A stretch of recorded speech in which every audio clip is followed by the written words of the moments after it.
ভাঙা জানালা, ধুলোয় ঢাকা আসন, মরিচা ধরা যন্ত্রাংশ নিয়ে পড়ে আছে বিশাল আকার এক একটি ট্রেন।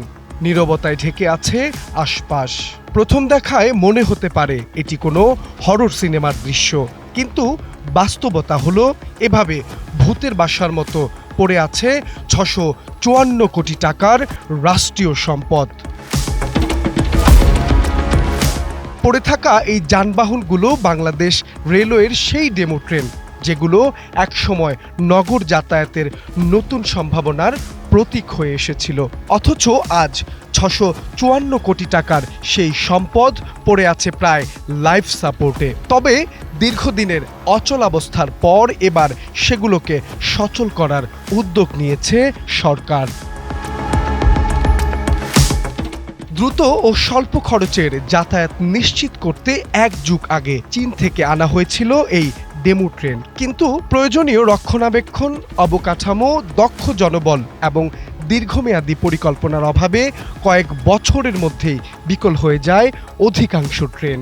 এসব ট্রেন আবারও রেলের বহরে ফেরাতে পারলে দেশের সম্পদের অপচয় যেমন কমবে, তেমনি যাত্রীরাও পাবে দারুণ পরিবহন সুবিধা। এরকম একটা প্রজেক্টে গভর্নমেন্ট কোনো ধরনের যাচাই বাছাই ছাড়াই ওখানে ইনভেস্ট করেছে, আলটিমেটলি পরে এগুলো ভাঙারির মতো হয়ে গেছে। তো এখন যদি গভর্নমেন্ট এটাকে আবার নতুন করে দেশীয় পার্টস দিয়ে রিপেয়ার করে কোনোভাবে নতুন করে চালু করতে পারে, ডেফিনেটলি একজন যাত্রী হিসেবে আমি বলবো যেটা অবশ্যই একটা ভালো উদ্যোগ গভর্নমেন্টের জন্য, এবং আমাদের জন্য এটা একটা বেনিফিটেড কিছু হতে পারে।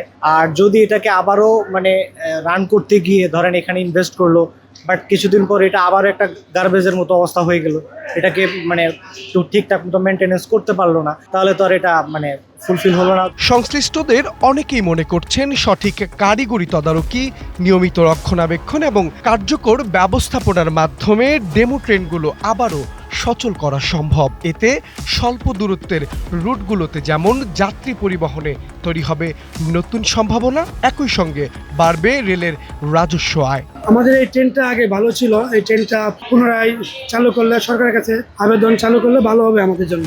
রেলওয়ের দায়িত্বশীল কর্মকর্তারা বলছেন কারিগরি সক্ষমতা ও প্রয়োজনীয় সংস্কারের মাধ্যমে এই ট্রেনগুলোকে আবারও রেলের বহরে ফিরিয়ে আনার চেষ্টা চলছে। এই ডেমোটা যখন কেনা হয়েছে, আসলে এটা একটু হলিস্টিক অ্যাপ্রোচে আগানো দরকার ছিল বলে আমার মনে হয়। এগুলো কোনো টাকা পয়সা খরচ না করে থার্ড কোনো পার্টিকে দিয়ে এটাকে মেরামত করিয়ে কোনো একটা এগ্রিমেন্টের আওতায় এগুলোকে চালানো যায় কিনা, এই অপশনটা এখন সিক করা হচ্ছে। রোলিং স্টকের অভাব আছে, এটা যদি সচল হয় তাহলে তো এটার সুফল জনগণ পাবে। দায়িত্বশীলদের আশ্বাস এখন দেখার অপেক্ষা। ৬৫৪ কোটি টাকার এই বিনিয়োগ কি আবারও রেলের চাকার গতি ফিরিয়ে আনবে, নাকি অচল ডেমো ট্রেনের গল্প থেকে যাবে রাষ্ট্রীয় ব্যর্থতার আরেকটি অধ্যায় হয়ে? মাহবুব আলম শ্রাবণ, সময়ের আলো, ঢাকা।